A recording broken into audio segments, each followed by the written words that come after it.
ఈ తరం హీరోయిన్లను కేవలం అందాల ప్రదర్శించే వారిగానే గుర్తిస్తున్నారని అలనాటి హీరోయిన్ సుహాసిని అంటున్నారు. తనతో పాటు రాధికా రేవతి వంటి 80లో ఎలిగిన తారలకు అందంగా కనిపించడంతో పాటు తమ టాలెంట్ చూపించే అవకాశం కూడా దక్కిందని, కానీ ఇప్పుడు పరిస్థితి పూర్తిగా మారిపోయిందని అంటున్నారు సుహాసిని. సౌత్లో కంటే నార్త్లో కొంచెం పరిస్థితి బెటర్గా ఉందన్నది ఈమె ఉద్దేశం. అక్కడ కూడా మేల్ డామినేషన్ ఉన్నా విద్యా బాలన్, కంగనా లాంటి తారలు ఫిమేల్ లీడ్ రోల్లో ఉండే సినిమాలు చేయగలుగుతున్నారు.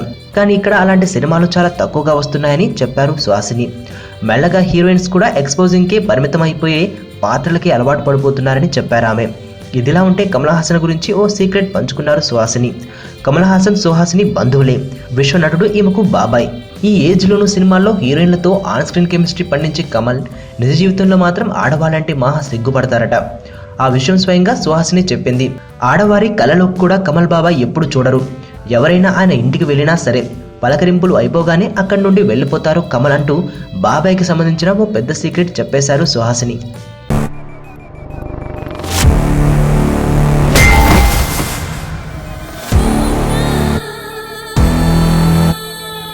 ఎర్రతోలు కదా స్టైల్గా ఉంటాడనుకుంటున్నావేమో. Mass, ఊర్రా mass.